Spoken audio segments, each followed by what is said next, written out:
Hi everyone! Welcome back to my channel.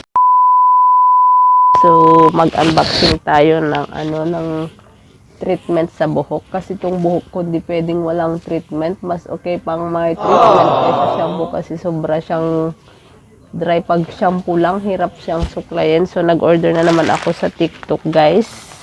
Buy one, take one. So, pasensya na kayo sa mga sinampay ko kasi naglaba ako kanina. So, ito nga guys, yung bili ko sa TikTok na buy one, take one. So, trending na naman to sa TikTok, guys. Mas okay kasi sa akin pag may treatment ng buhok ko kasi sobrang dry yung hair ko pag walang treatment siya, guys. So, ito yung trending sa TikTok. So, pinabili ko to, guys, is 149. Parang free shipping to, guys. 149. So, okay na siya. Matagal ko na naman gamitin. So, yung binili ko noon sa Santiago, yung anong pangalan, Vita Keratin ba yun? Na pang treatment is hindi ko pa naubos. So, iniwan ko dun.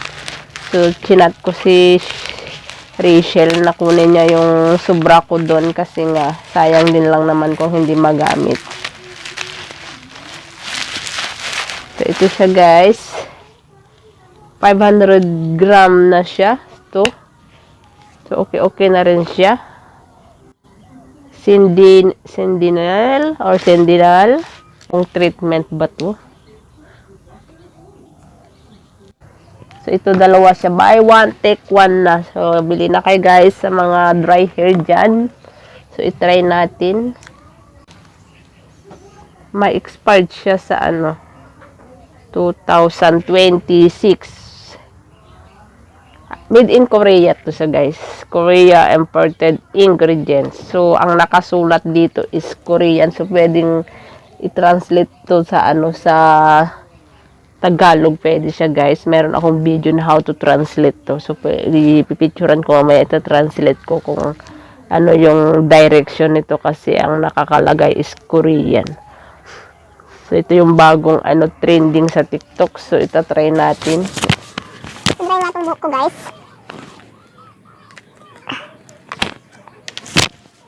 Hindi pwedeng walang conditioner or treatment kasi nga pagkatapos kong maligo, ang hirap siyang suklayin. Nilalagyan ko na siya ng tawag doon, yung oil na yun, yung sunflower oil siya, pagka maganda rin siya, guys. Sobrang bago niya. Tignan natin kung maging smooth siya sa hair ko. Smooth and more thin hair feel, no steaming. So, hindi na kailangan i-steam yung buhok. So, nakalagay kasi dyan is Korean kasi hindi ko mababasa kung paano ang paglagay. So, nakita ko lang sa TikTok, ilalagay lang nila dito, tapos biglang ginanon, iulat na yung buhok. So, hindi naman siguro ganun kadaling maulat pag ganun lang kasi sa salon yung nakikita ko. So, matagal ko na rin gamitin to. Within 3 months na siguro to. So, guys, maganda naman siya, guys. Ito yung nilagay ko na kanina is curly yung buhok ko. So, matagal na ako hindi ng buhok, nagpapasalon kasi nga sobrang init. Hindi ko kayang matiis na hindi mapusog yung buhok. Kasi pag nagpaulat ka, diba, ganyan lang siya dapat. Nakaganyan lang siya na nakalugay siya. Hindi ko matiis. Sobrang init ngayon. Kailangan nakapusog ang buhok. So, kailangan lang natin mag-treatment dito sa bahay. So, babad ko nga siya ng 30 minutes. Then, ligo. Tignan natin yung result niya kung smooth siya, guys. Ay, sobrang init. So, ayan na nga yung result ng aking pagbabad ng Sentinel cream. So, ang direction niya pala is basahin muna natin ating buhok. Then, babad natin ng 5 to 10 minutes. So, sa isang linggo, 3 beses pala ang paglalagay nito. Hindi araw-araw. Pero sa akin ay tinry ko na parang ginawa ko ng conditioner. So, okay naman siya, guys. Yung 3 araw kong paggamit. Pero ito yung first time kong paggamit ng Sentinel cream. So, okay naman siya. Sulit na yung 149 pesos. So, hindi naman siya yung pagkalagay mo unat na kaagad yung nakikita ko sa mga video. So, hindi siya ganun, guys.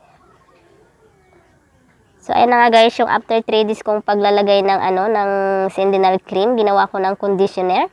So, ayan siya yung result niya, guys. So, okay naman siya sa akin. So, sulit na yung 149 pesos. So, buy one, take one. Okay na siya. So, sa lahat ng nanood ng aking video, maraming pong salamat. Sa mga bagong subscriber, maraming salamat po sa inyo.